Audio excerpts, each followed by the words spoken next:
గ్యాస్‌కి సంబంధించి ప్రజల్లో ఎలాంటి అపోహలు ఉన్నాయి? క్రియేట్ చేసే వాళ్ళ ఉద్దేశ్యం ఏంటి? దాని వెనకాల జరుగుతున్న పరిణామాలు ఏంటి అన్న దాని మీదని చాడా శాస్త్రి గారికి సంబంధించిన ఒక కథను చూద్దాం. ఎల్‌పీజీ మీద జనాల్లో చాలా అనుమానాలు ఉన్నాయి. ముఖ్యంగా ప్రాంతీయ భావాలు రెచ్చగొట్టే ప్రాంతీయ పార్టీల అభిమానులు, సానుభూతి పరులు ఎల్‌పీజీ, న్యాచురల్ గ్యాస్ వంటి వాటి మీద కనీస అవగాహన లేకుండా నోటికొచ్చినట్టు రెచ్చగొట్టే పోస్టులు పెడుతున్నారు. అంటే మన కృష్ణా బేసిన్‌లో న్యాచురల్ గ్యాస్ చర్చ ఎంత ఉంది, ఆ గ్యాస్ అంతా ఏమైపోతుంది, ఆ గ్యాస్ దేశం అంతా కొరత లేకుండా ఇవ్వచ్చు కదా అని అంబానీ, మోడీ కలిసి గుజరాత్ పట్టుకుపోతున్నారని తెలిసి తెలియక పోస్టులు పెడుతున్నారు. ఈ అనుమానాలు నివృత్తి చేయడానికి ప్రయత్నిస్తానంటున్నారు. అసలు 4 రకాల గ్యాసులు ఉన్నాయి. ఎల్‌పీజీ ఇది మన ఇళ్లలో, హోటల్స్ వంటి చోట రోజు ఉపయోగించుకునేది. ఇది సిలిండర్లో ద్రవ రూపంలో ఉంటుంది. మనం ఉపయోగించే సమయానికి గ్యాస్గా మారి మండుతుంది. ఇది ఎక్కువగా క్రూడ్ రిఫైన్ చేసే సమయంలో బై ప్రోడక్ట్గా తయారవుతుంది. అతి కొద్ది మొత్తం న్యాచురల్ గ్యాస్ నుండి విడగొట్టి కూడా తయారు చేయబడుతుంది.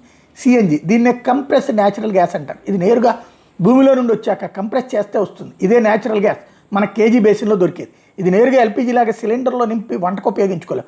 ఎందుకంటే మనకి 14.2 కిలోలు ఎల్‌పీజీ గ్యాస్ ఇచ్చే మొత్తం మంట సిఎన్జి సిలిండర్ ద్వారా పొందాలి. ఎల్‌పీజీ సిలిండర్ కంటే 3-4 రెట్లు బరువు మరియు 3-4 రెట్లు సైజు కూడా పెరుగుతుంది. అందుకే వీటి గొట్టాల ద్వారా ఎరువుల పరిశ్రమ, విద్యుత్ ఉత్పత్తి కేంద్రాలు వంటి వాటికి సరఫరా చేస్తారు. అలాగే చిన్న సిలిండర్ల ద్వారా వాహనాలు ఉపయోగిస్తారు. వీటి బరువు కారణం వల్ల ఈ సిలిండర్లు వాహనాల్లో శాశ్వతంగా ఫిట్ చేసి ఉంచి గ్యాస్ నేరుగా నింపుతుంటారు. పిఎన్జి అంటే పైప్ న్యాచురల్ గ్యాస్. ఇది పైన చెప్పుకున్న న్యాచురల్ గ్యాస్ ఇళ్లకు, హోటల్స్కి నేరుగా భూమి కింద గొట్టాలు వేసి సప్లై చేస్తారు. గేటెడ్ కమ్యూనిటీలు వంటి కొన్ని చోట్ల ఎల్‌పీజీ బదులు గొట్టాల ద్వారా ఇవి సప్లై చేస్తారు. ఎల్ఎన్జి అంటే లిక్విఫైడ్ న్యాచురల్ గ్యాస్. అంటే భూమిలో దొరికే పైన చెప్పుకున్న న్యాచురల్ గ్యాస్ రవాణా చేయాలంటే చాలా ఎక్కువ స్థలం కావాలి. అందుకని గల్ఫ్లో కానీ, కేజీ బేసిన్లో కానీ దొరికే న్యాచురల్ గ్యాస్ని ముందుగా -162 డిగ్రీల వద్ద చల్లబరిస్తే ద్రవ రూపంలో మారి గ్యాస్ ఆక్రమించే స్థలం కంటే 600 రెట్లు చిన్న స్థలం ఆక్రమిస్తుంది. దీనివల్ల ఎక్కువ న్యాచురల్ గ్యాస్ ఒకేసారి రవాణా చేయొచ్చు. ఇలా వచ్చిన ఎల్ఎన్జి మళ్ళీ వేడి చేసి గ్యాస్గా మార్చి కంప్రెస్ చేస్తే మనం వాహనాల్లో ఉపయోగించగలిగే సిఎన్జి రెడీ అవుతుంది. గల్ఫ్ నుండి షిప్స్లో ఎల్ఎన్జి రవాణా చేయడం ఎల్‌పీజీ రవాణా చేయడం కంటే చాలా ఖర్చుతో కూడుకున్నది.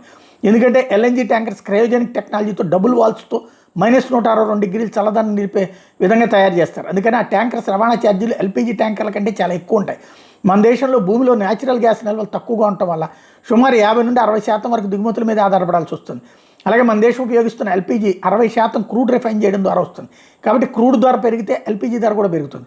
ఇక భూమిలో దొరికే న్యాచురల్ గ్యాస్ కావచ్చు, రకరకాల ఖనిజాలు కావచ్చు, అవి ఏ ప్రాంతంలో దొరికిన దేశ ప్రజలందరికీ వాటి పైకి ఉంటుంది. అందుకే బీహార్, ఛత్తీస్గఢ్, జార్ఖండ్, యూపీ, ఎంపీ వంటి రాష్ట్రాలు భారీగా లభించే బొగ్గు, విద్యుత్ ఉత్పత్తికి పరిశ్రమల రంగం కోసం దేశంలో అన్ని రాష్ట్రాలకు సరఫరా అవుతుంది. అలాగే మన కేజీ బేసిన్లో న్యాచురల్ గ్యాస్ దొరికినట్టే మహారాష్ట్ర, గుజరాత్ తీరంలో మరియు అస్సాంలో కూడా దొరికింది. ఈ అన్ని చోట్ల నుండి దేశం మొత్తానికి న్యాచురల్ గ్యాస్ సిఎన్జిగా సరఫరా అవుతుంది. మన దేశ సిఎన్జి అవసరాల్లో కేజీ బేసిన్లో న్యాచురల్ గ్యాస్ దొరికేది కేవలం 20% లోపే ఉంటుంది. అందుకని తెలిసి తెలియని విషయాల మీద పోస్ట్ పెట్టి ప్రజలను అయోమయానికి గురి చేయకండి. పూర్తిరాలు తెలుసుకుని పోస్ట్ పెట్టండి అని అడుగుతున్నారు.